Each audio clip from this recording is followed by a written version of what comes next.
The sun has gone down over the land of Goshen. A Hebrew father stands in the dirt just outside his threshold, holding a crude earthen basin in his hand. He takes a bundled branch of hyssop, dips it into the dark, still warm blood of a yearling lamb, and strikes it against the wooden lintel above his head. He steps back, striking the blood against the two side posts. Picture it. It is a quiet, desperate act of obedience in the heavy night air.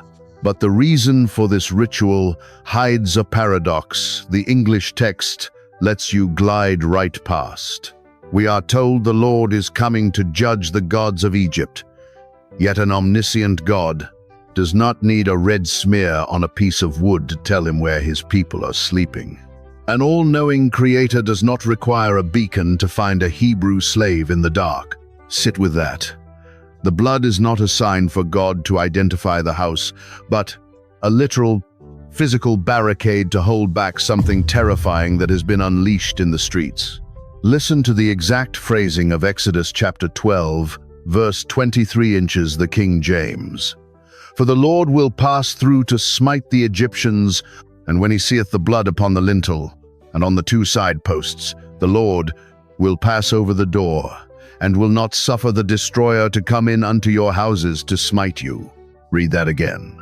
Look at the actors in the verse. The Lord passes through. The Lord sees the blood. The Lord passes over the door.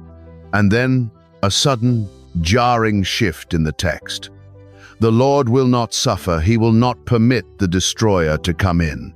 Two actors, two distinct forces, one guarding the doorframe, another trying to get in. This is not modern theology looking for shadows in the text.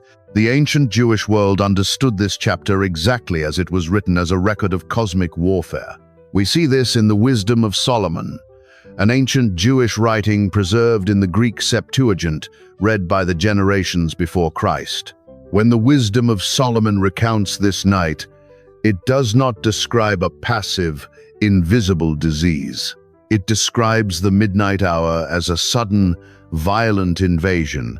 It describes a fierce warrior leaping from a royal throne in heaven, carrying a sharp sword of unfeigned commandment into a doomed land. Watch what the text does. It splits the night in two.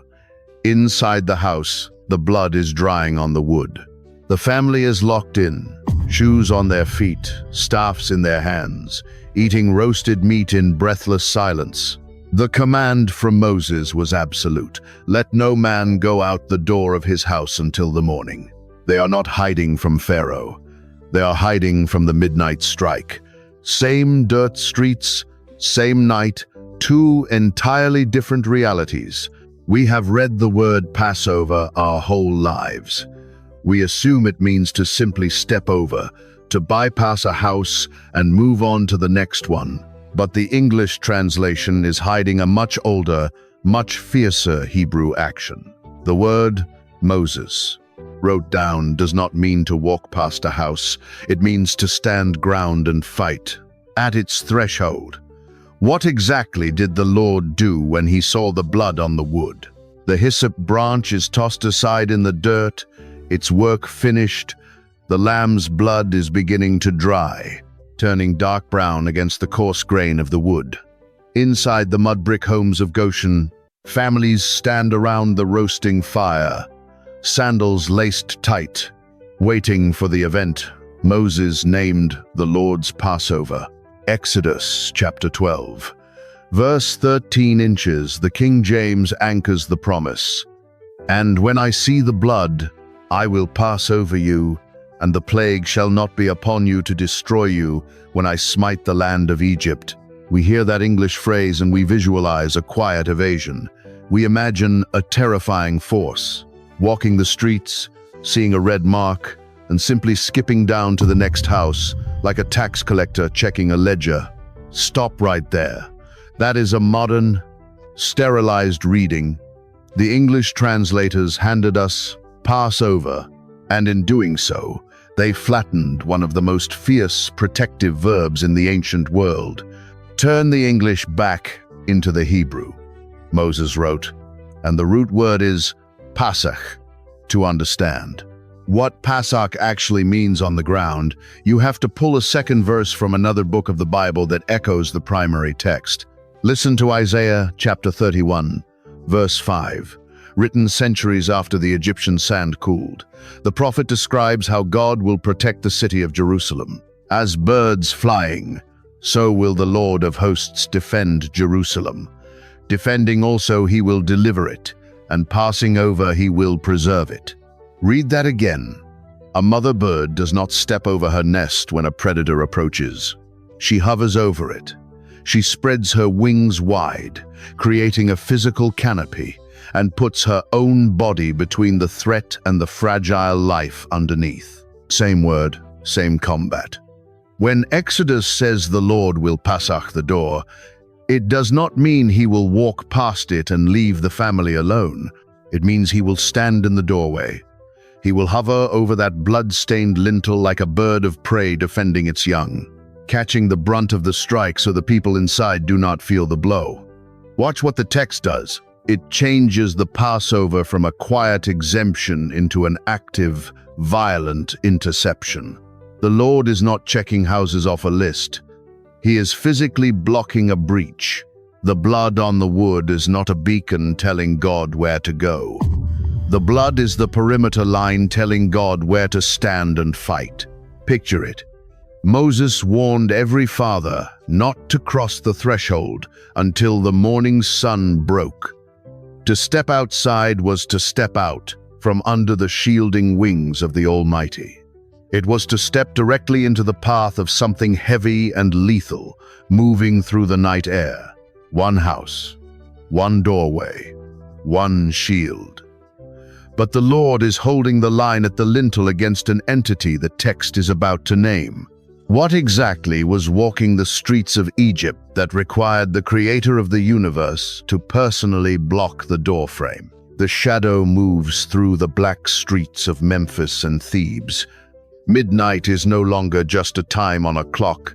It is a physical weight pressing down on the stone monuments of Egypt.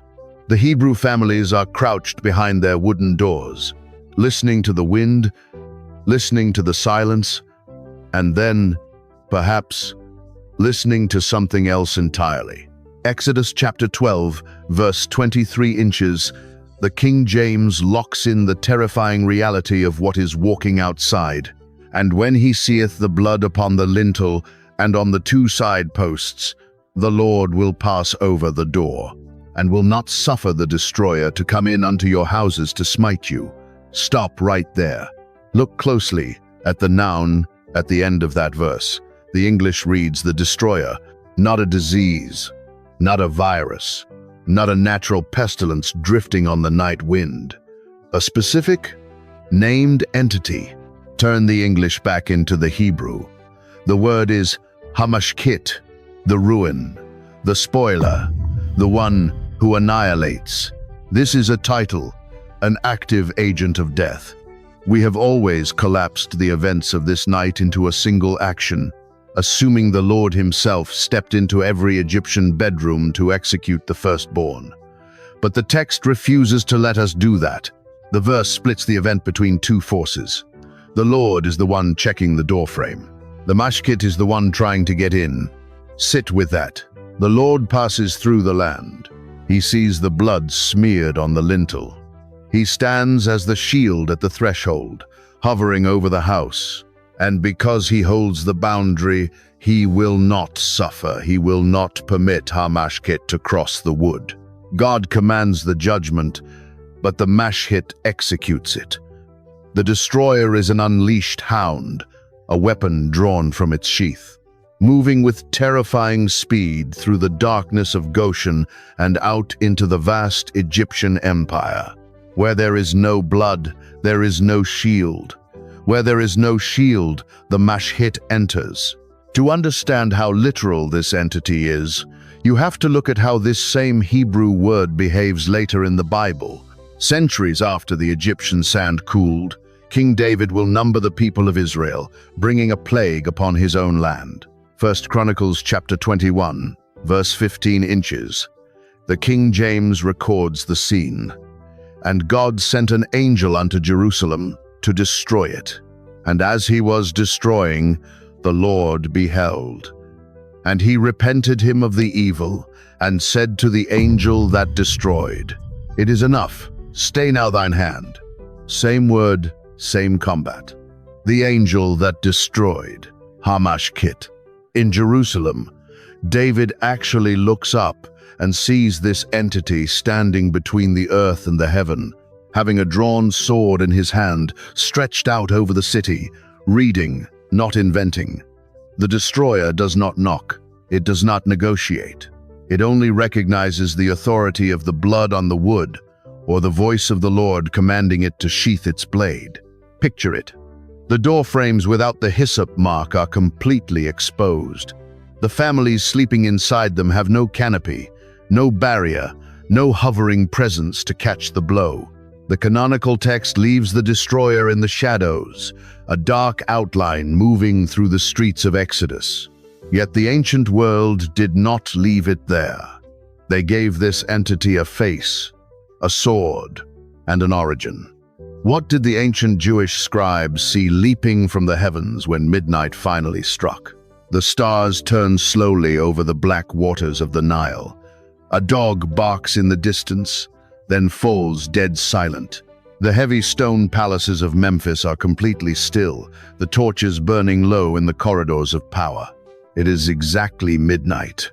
Exodus chapter 12, verse 29 inches. The King James records the rupture. And it came to pass that at midnight the Lord smote all the firstborn in the land of Egypt, from the firstborn of Pharaoh that sat on his throne unto the firstborn of the captive that was in the dungeon, and all the firstborn of cattle. Stop right there.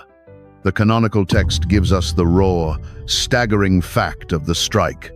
It tells us the exact hour and the inescapable targets. But the Jewish scribes living centuries before Christ preserved a haunting visualization of what that strike actually looked like as it broke through the atmosphere.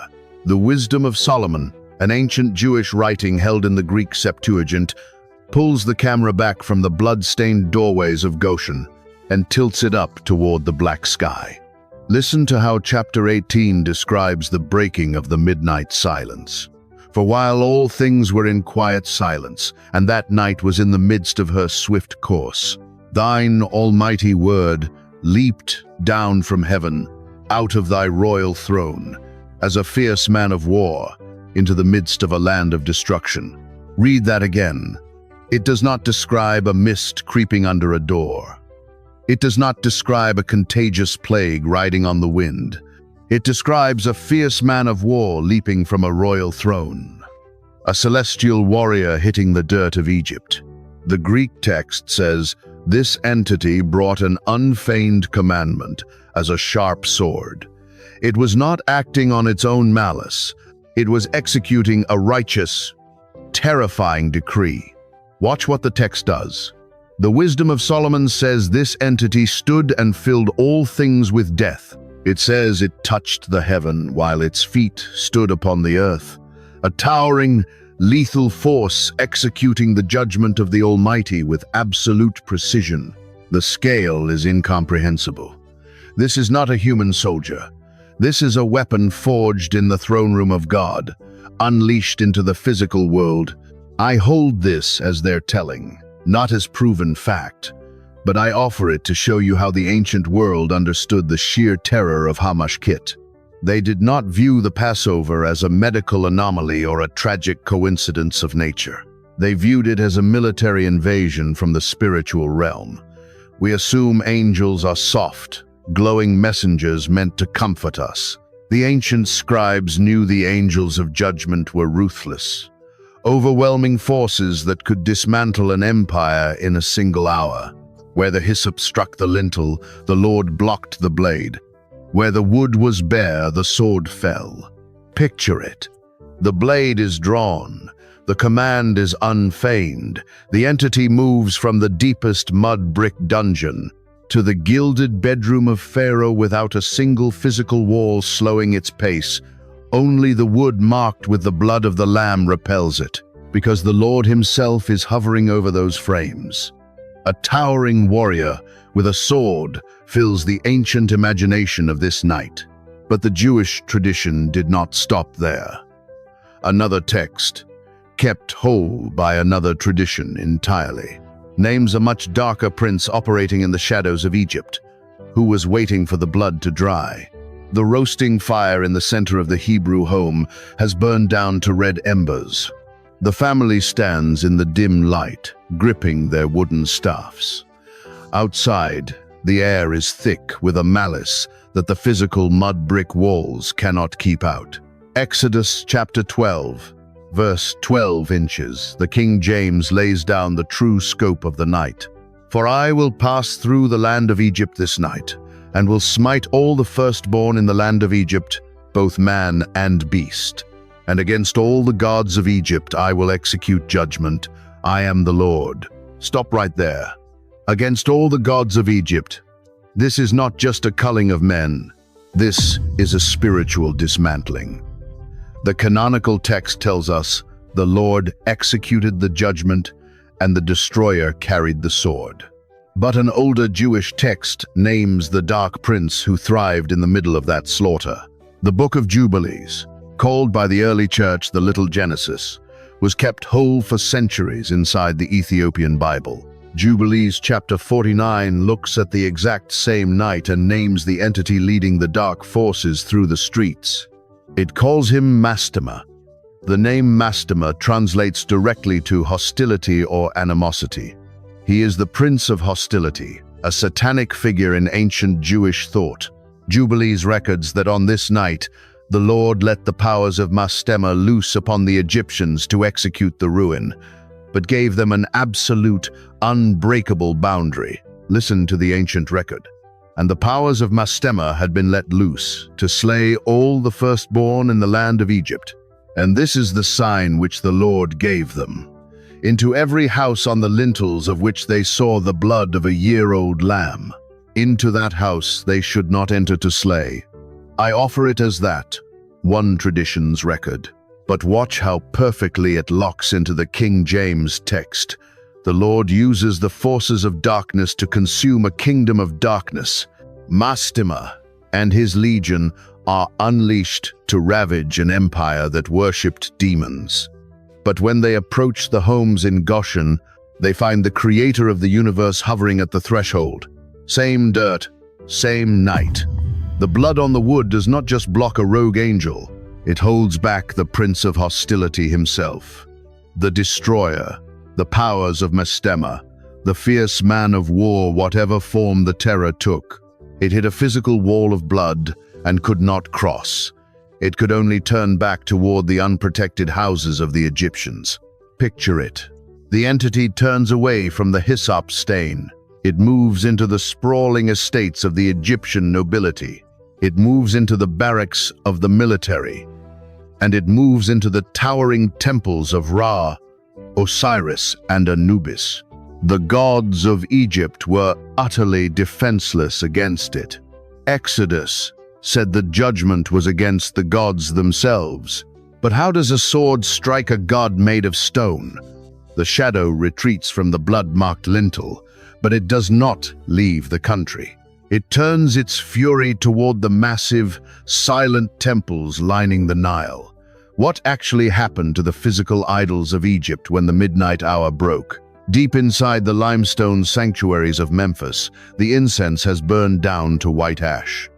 The towering, gold-plated statues of Ra, Osiris, and Anubis sit in absolute silence. They are the immovable anchors of the Egyptian empire. They are the divine protectors Pharaoh relies on to hold the cosmos together. But the blood drying on the doors of Goshen has redirected the sword, and the destroyer is now crossing the threshold of the temples. Picture it. We focus so heavily on the human toll of the midnight strike that we miss the structural collapse of the Egyptian pantheon. Listen to Numbers chapter 33, verse 4 inches, the King James, a verse that looks back at the wreckage of this exact night. For the Egyptians buried all their firstborn. which the Lord had smitten among them. Upon their gods also the Lord executed judgments. Stop right there. Upon their gods also, the execution was not limited to flesh and blood. The Lord did not just take the firstborn, he violently dismantled the physical idols the firstborn prayed to. How does a spiritual force execute judgment on a block of granite or a casting of bronze? The ancient Jewish scribes did not leave this as an abstract metaphor. They recorded the physical destruction. Targum Pseudo-Jonathan, an ancient Aramaic translation of the Torah read in the synagogues, fills in the terrifying details of what happened inside those temple walls when midnight struck. Listen to the ancient Aramaic record. It states that on this night, the metal idols of Egypt melted and became liquid. The stone idols were shattered into unrecognizable fragments. The idols made of clay were crushed into dust, and the wooden idols rotted into ash instantly. Read that again. The destroyer did not just pass through the bedrooms. It swept through the sanctuaries. It systematically liquefied, shattered, and pulverized the physical representations of the demonic realm. I hold this as their telling, not as proven fact, but I offer it to show you the sheer totality of the judgment. The ancient world did not see the gods of Egypt as mere myths. They saw them as dark, territorial powers. And on this night, the Lord humiliated them in their own houses. Watch what the text does. It creates a devastating contrast. In Goshen, a crude smear of lamb's blood on a wooden doorframe is strong enough to repel the prince of hostility. But in Memphis, the massive basalt walls, the iron gates, and the gold-plated doors of the high temples offer absolutely zero resistance. The blood holds the line.